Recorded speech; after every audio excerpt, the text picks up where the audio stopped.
नमस्कार मित्रों, साहित्य मधु की प्रस्तुति करने भी में आप सभी का हार्दिक स्वागत है। मैं रीता शेखर मधु लघु कथा वाचन की रविवारीय श्रृंखला में आज प्रस्तुत करने जा रही हूँ लघु कथा विधा में सक्रिय लघु कथाकार आदरणीय मृणाल आशुतोष जी की लघु कथा बछड़ू। क्या हुआ, कल से देख रहा हूँ बार बार छत पे जाती हो। नहीं, ऐसा कुछ कहाँ है।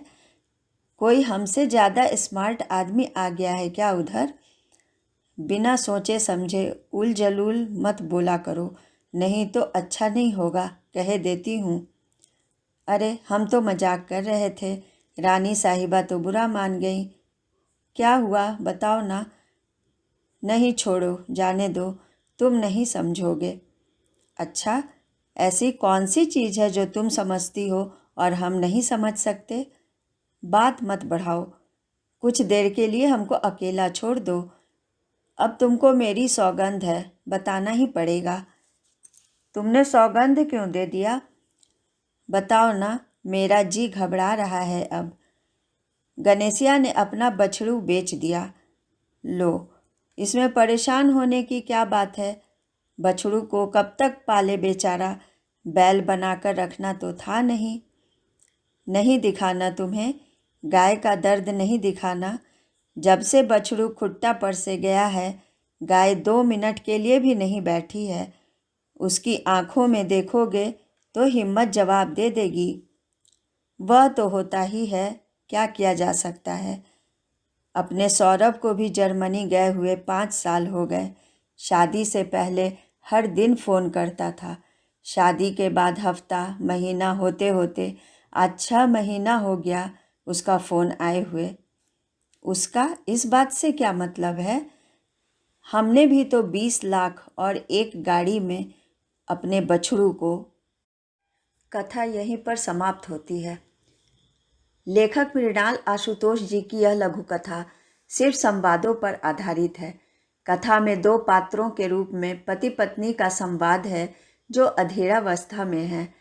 कथा से स्पष्ट है कि उनके पुत्र का विवाह हो चुका है, जो अब विदेश में रहने लगा है और दूरभाष के जरिए उसका संपर्क भी नगण्य हो रहा है। कथा में पत्नी के बार बार छत पर जाने को लेकर पति चुहल में कहता है कि वह बार बार छत पर क्यों जाती है। वह किसी अन्य स्मार्ट पुरुष की ओर आकर्षित तो नहीं हो रही। विनोद में कही गई पति की यह बात चुहल के साथ साथ पुरुष जाति के शक्की स्वभाव को भी अनजाने में प्रदर्शित कर रहा है। कथा में बिंब के रूप में गाय के बछड़े का उल्लेख किया गया है। बछड़े को बेच दिया गया है। उसके बेचे जाने से गाय की उदासी पत्नी की नज़रों से नहीं छुपती, जबकि पति इसे सामान्य बात समझ रहा। पत्नी को गाय की उदासी में अपना दुख भी समाहित नजर आ रहा।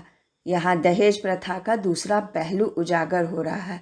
दहेज के लिए बहुओं को प्रताड़ित करने पर बहुत कथाएं हैं, किंतु लेखक ने दहेज का प्रभाव बेटे पर क्या पड़ता है, इसे उजागर करने की कोशिश की है। दहेज लेकर विवाह करने का अर्थ है बेटे को बेच देना। उसके बाद बेटा यदि अपने माता पिता से विमुख होता है तो इसका दोषी किसे माना जाए? लेखक ने इसे स्पष्टता से संप्रेषित किया है। बछड़े को बेचने से गाय की नज़रों में जो व्यथा पत्नी महसूस कर रही, वह पति नहीं कर पा रहा। माँ की ममता को महसूस कर पाना शायद पिता के वश की बात नहीं। तभी तो पत्नी ने कहा, मैं जानती थी कि तुम इसे नहीं समझ पाओगे। सुंदर लघु कथा के लिए मृणाल आशुतोष जी को बहुत बधाई। लघु कथा पर समय देने के लिए सभी मित्रों का दिल से आभार।